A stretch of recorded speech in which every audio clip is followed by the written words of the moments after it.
สวัสดีครับกลับมาพบกับ Cat Fight วันนี้ผมก๊อฟ Cat Fight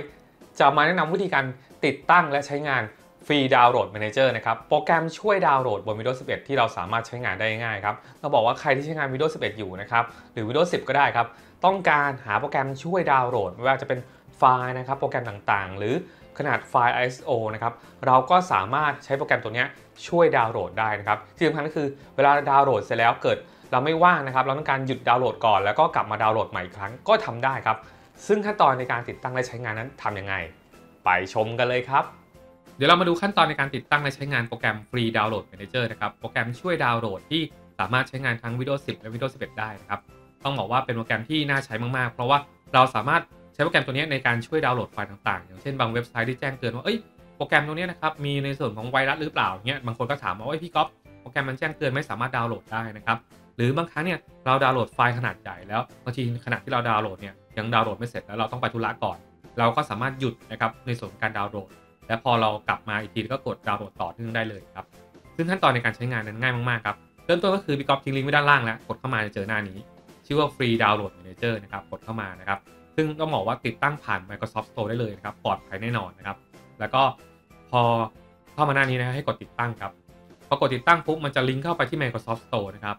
แน่นอนเราต้องเป็น Windows แท้นะครับแล้วก็หรือเป็น Windows ที่เราล็อกอินนะครับในส่วนของ Microsoft Store Account เรียบร้อยนะครับจากนั้นให้กด Install ได้เลยครับก็กดดาวน์โหลดติดตั้งให้มาเรียบร้อยนะครับ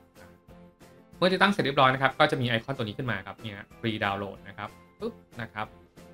คราวนี้นะครับก็คือวิธีการใช้งานก็คือง่ายๆคือเอาลิงก์นะครับมาวางไว้นะครับมันก็จะทำการดาวน์โหลดได้ขั้นตอนก็คือยกตัวอย่างเช่นเนี่ย Format Factory นะครับที่หลายคนบอกพี่ก๊อฟดาวน์โหลดไม่ได้มันแจ้งเตือนนะครับซึ่งขั้นตอนในการดาวน์โหลดปกติเนี่ยก็คือเราก็กดดาวน์โหลดใช่ไหมครับแต่ถ้าเกิดใช้โปรแกรมชื่อว่า Free Download Manager เนี่ยเราต้องคัดลอกเป็นลิงก์นะครับก็ให้เรามาที่ไอคอนตัวนี้นะครับคลิกขวานะครับหาหัวคำว่าคัดลอกที่อยู่ลิงก์ครับคัดลอกที่อยู่ลิงก์นะครับตรงนี้นะกดอย่างนี้เลยครับกดคัดลอกครับจากนั้นกลับมาที่โปรแกรมนี้ครับจากนั้นไปที่เครื่องหมายบวกครั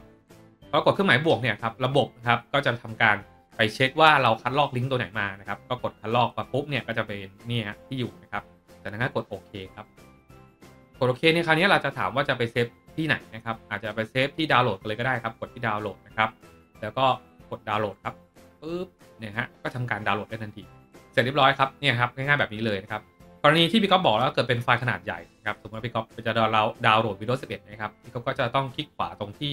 ไอคอนแบบนี้นะครับคลิกขวาเลือกคัดลอกที่อยู่ลิงก์นะครับกดเข้าไปครับจากนั้นกลับมาที่โปรแกรมตรงนี้เหมือนเดิมครับกดเครื่องหมายบวกครับนะครับคราวนี้นะครับก็จะคัดลอกลิงก์มานะครับแล้วกดโอเคนะครับคราวนี้ก็จะเป็น Windows เห็นไหมคราวนี้ก็จะดาวน์โหลดครับไฟล์ขนาด 6.34 กิกเลยนะครับเราสามารถตั้งสเกจดูได้นะครับตั้งสเกจดูหมายความว่าให้เวลาดาวน์โหลดตอนช่วงไหนบ้างนะครับบางทีเนี่ยขนาดไฟล์ใหญ่ก็สามารถเราตั้งไว้ว่าดาวน์โหลดช่วง 6 โมงเช้าถึง 10 โมงนะครับเปิดเครื่องคอมมาปุ๊บเราอาจจะไปทำธุระก็ให้มันดาวน์โหลดอัตโนมัติก็ได้นะครับหรือไม่ต้องการตั้งค่าก็ได้นะครับตรงนี้แล้วแต่เรานะครับอันนี้เรากดดาวน์โหลดครับนะครับก็จะทำการดาวน์โหลดนะครับพอเราดาวน์โหลดนะครับก็จะบอกว่านะครับความเร็วเป็นขนาดดาวน์โหลดเท่าไหร่นะครับในการดาวน์โหลดอัปโหลดนะและอย่างที่พี่ก็บอกก็คือพอดาวน์โหลดอยู่เนี่ยถ้าเกิดสมมุติว่าเราหยุดนะครับกดหยุดนะครับหยุดไปนะครับแล้วก็ปิดโปรแกรมไปอันนี้เรากลับมาดาวน์โหลดใหม่ครับกดโปรแกรมขึ้นมานะครับกดโปรแกรมขึ้นมานะครั